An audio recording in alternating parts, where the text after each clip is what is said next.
Everyone says the same thing. Just buy VOO. You've heard it 100 times. But what if VOO isn't actually the best ETF for you? Most investors never even ask that question. Today you're going to find out exactly when VOO is the right move, and when a different ETF might actually fit your goals better. Stick around, because this could change how you invest for the next 30 years. Let's start with why everyone loves VOO in the first place. VOO is the Vanguard SP 500 ETF. It launched back in 2010. Since then, it has quietly become one of the most trusted ways to invest in America. Here's the simple idea behind it. VOO owns a small slice of the 500 largest public companies in the United States: Apple, Microsoft, Nvidia, Amazon, Meta, Alphabet, Berkshire Hathaway. When you buy one share of VOO, you're not betting on one company. You're betting on the entire engine of the American economy, and the cost of doing that is almost nothing. VOO charges an expense ratio of just 0.03%. That means on a $10,000 investment,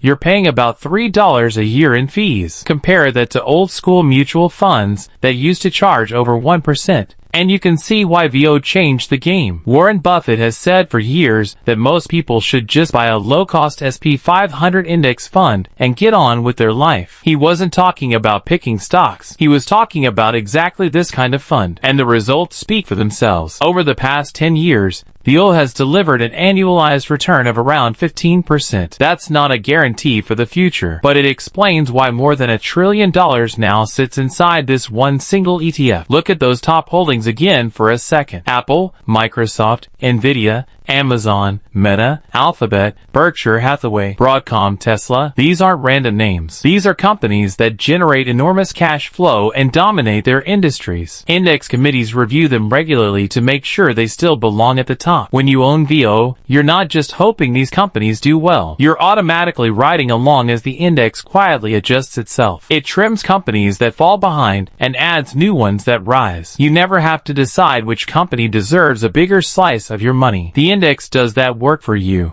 for about $3 a year on every $10,000 invested. That's the real magic behind VOO's popularity. It's not just performance. It's the fact that an investor can do nothing, check nothing, and still stay on track. Wherever the biggest companies in America go, VOO goes too. So here's the question nobody asks. If VOO is this good, why would you ever need anything else? Let's talk about what VOO actually doesn't own, because this is where most investors get surprised. VOO only holds large companies. We're talking about businesses that are already massive, already established, already dominant in their industry. That means no small cap stocks, no mid-sized companies that are still growing fast, and no international exposure at all. Picture two companies. One is a $100 billion giant that barely moves the needle no matter how well it performs. The other is a smaller company that could double or triple in value over the next decade. VOO gives you plenty of the first kind. It gives you none of the second kind. That's not a flaw. It's just a design choice. But it's a design choice a lot of people don't realize they're making. They buy VOO and assume they now own the whole market. This leads straight into the biggest mistake investors make. They think VOO owns everything. It doesn't. It owns the top of the market, not the whole market. Another common mistake is owning overlapping ETFs without realizing it. Someone buys VOO, then they buy another fund that also holds Apple, Microsoft, and Nvidia as its top 3 positions. They think they're diversifying. In reality,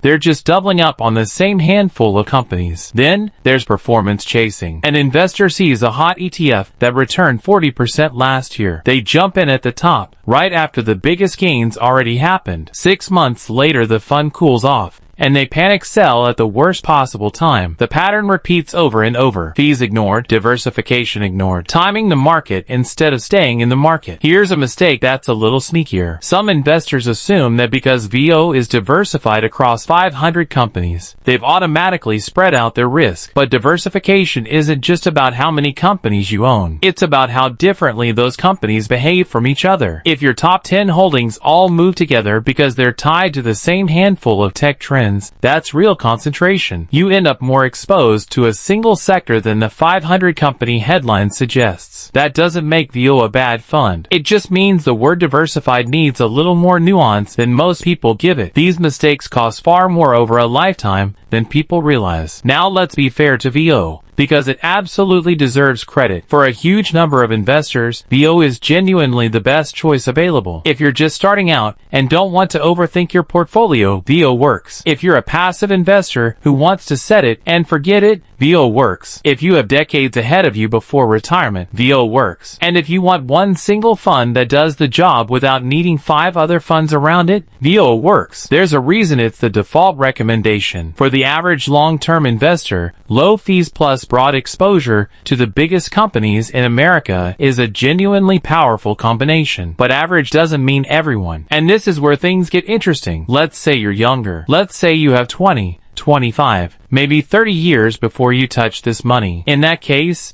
some investors look beyond VOO toward funds built specifically for growth. One of those is SCHG, the Schwab US Large Cap Growth ETF. SCHG tracks an index that filters for growth characteristics instead of just size. It charges a rock-bottom expense ratio of 0.04%, almost as cheap as VOO itself, but the makeup is different. SCHG leans much more heavily into technology and high-growth sectors. Think about it like this. VOO gives you a broad snapshot of the entire large cap economy, banks, healthcare, energy, tech, all mixed together. SCHG tilts that mix toward the companies expected to grow earnings the fastest. That tilt can mean stronger returns during boom periods. It can also mean sharper drops when growth stocks fall out of favor. There's no free lunch here. Higher growth potential tends to come with higher volatility. SCHG tends to fit someone who already has a long runway ahead of them, someone who won't touch this money for a decade or more, and can sit through a rough year without panic selling. It's not built for someone close to retirement who needs stability more than upside. A common misconception is treating SCHG as a replacement for a core holding like VOO. Most experienced investors don't use it that way. They use it as an added layer of growth exposure sitting on top of a broader foundation, not as the entire foundation itself. Next, let's talk about VOOG, the Vanguard Growth ETF. VOOG is Vanguard's own version of a growth-focused fund, and it also charges just 0.03%. VOO holds around 500 companies. VOOG is much more concentrated, holding roughly 150 of the largest growth names in the U.S. market. That concentration is the whole point. Instead of owning the entire large cap market, VOOG owns the slice of it that's expected to expand the fastest. Some investors use VOOG almost like a growth-tilted cousin of VOO. It adds a bit more punch to a core SP 500 position without straying too far from familiar, well-known companies. The trade-off shows up in the price you pay for that growth. Growth-tilted funds, like VOOG, tend to trade at higher valuations relative to current earnings. The market is paying up for future growth, not just what these companies earn right now. When that future growth shows up as expected, the reward can be strong. When it disappoints, even slightly,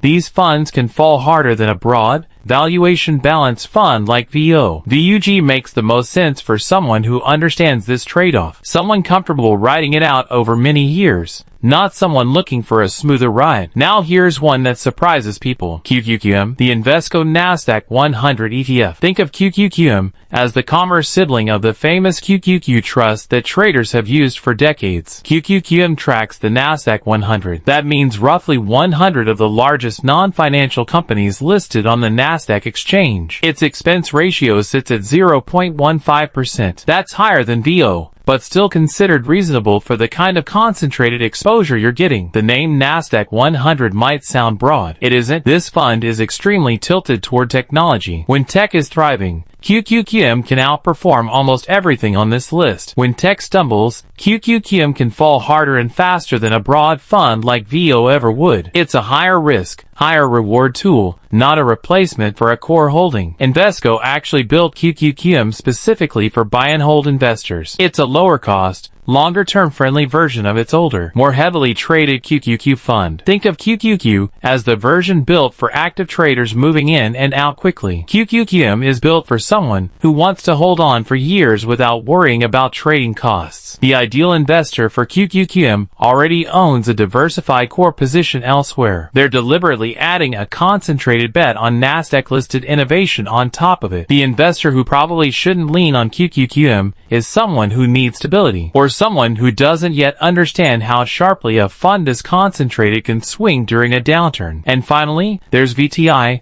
the Vanguard Total Stock Market ETF. If VOO feels broad, VTI takes broad to another level entirely. VTI charges the same razor-thin 0.03% expense ratio as VOO, but instead of holding 500 companies, VTI holds thousands. It spans large, mid, and small cap segments of the US market. Here's a simple way to picture the difference. VOO is a photograph of the biggest skyscrapers in the city. VTI is a photograph of the entire city, tall buildings and small buildings included. Both pictures overlap heavily, because the biggest companies still make up most of the value either way. But VTI adds a layer of smaller, faster-growing businesses that VOO simply doesn't include. For investors who want the broadest possible slice of the American economy in one fund, VTI is often the answer. Here's something a lot of people misunderstand about VTI. Because it holds thousands of smaller companies alongside the giants, people assume it behaves very differently from VOO. In reality, the biggest companies still carry the most weight in both funds, so VTI and VOO tend to move together most of the time. The real difference only shows up when smaller companies start outperforming or underperforming the giants as a group, and that difference tends to be modest, not dramatic. VTI fits the investor who likes the idea of owning literally everything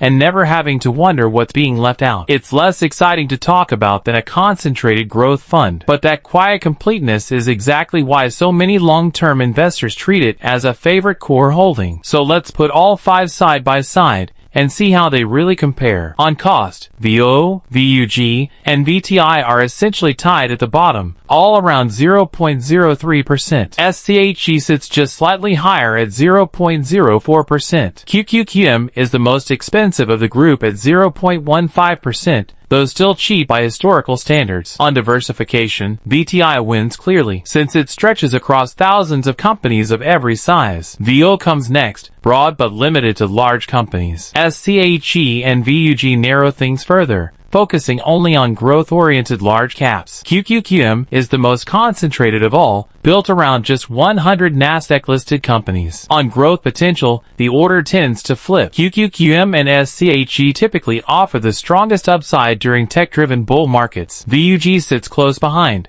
with a broader growth basket that's still concentrated but slightly more balanced. VOO offers steady, diversified growth without leaning into any single theme. VTI often moves similarly to VOO, since large companies still dominate its total weighting. On volatility, it's almost a mirror image. QQQM tends to swing the hardest in both directions. SCHG and VUG follow with real, but slightly softer, swings. VOO and VTI tend to be the calmest of the group, since their diversification smooths out the bumps. So who is each fund really built for? VOO fits the investor who wants simplicity and long-term steady growth without extra decisions. VTI fits the investor who wants that same steadiness, but with even wider diversification, including smaller companies. SCHG and VUG fit investors with a longer time horizon. Investors comfortable accepting more short-term swings in exchange for a stronger growth tilt. QQQM fits investors who specifically want concentrated exposure to Nasdaq-listed technology leaders, and who can handle the volatility that comes with it. None of these funds is universally better. They're just built for different jobs. Now, let's talk about how these funds might fit together. This is purely an example of how investors commonly think about this, not personal advice for your specific situation. A more conservative approach might lean heavily on VOO or VTI as the core holding. That core reduces swings, while any growth-focused fund stays a small supporting piece. A balanced approach might split the portfolio more evenly. VOO or VTI act as the steady base, while SCHG or VUG add a meaningful role for extra growth potential. A more aggressive approach might shrink the core holding and lean harder into SCHG, VUG, or QQQM. That means accepting sharper ups and downs in exchange for higher growth potential over a long time horizon. There's no single correct split. It depends entirely on your own timeline, your comfort with volatility, and what you're actually trying to achieve. Here's a simple way to think about your own timeline before picking any allocation at all. Someone in their 20s or 30s is decades away from needing this money. They can usually afford to sit through a rough year or two in exchange for stronger long-term growth. Someone closer to retirement might need this money within the next 5 to 10 years. They usually value steadiness far more than squeezing out an extra % or two of return. Neither approach is wrong. They're just answering different questions. The investor chasing growth is asking, How big can this become over time? The investor closer to retirement is asking, how do I protect what I've already built? This is educational information, not a personalized recommendation. It's always worth talking to a licensed financial advisor before making decisions with your own money. Before we wrap up, let's clear up a few myths that keep spreading. Myth number 1. VOO is always the best ETF for every investor. Reality, VOO is excellent for many people, but it isn't automatically the right fit for someone chasing more growth, or someone who wants exposure beyond large-cap companies. Myth number 2. Owning more ETFs always means better diversification. Reality, if those ETFs hold mostly the same companies, you're not diversifying at all. You're just duplicating the same risk under different ticker symbols. Myth number 3. Past performance predicts future returns. Reality, strong historical returns tell you what happened, not what will happen next. Every one of these funds carries real risk, no matter how well it performed before. There's actually a fourth myth worth mentioning, because it trips up even experienced investors. The myth that a higher expense ratio always means a worse fund. Reality, expense ratio is just one factor among several. QQQM charges more than VOO, but that extra cost buys concentrated access to a segment of the market a broad fund simply doesn't offer.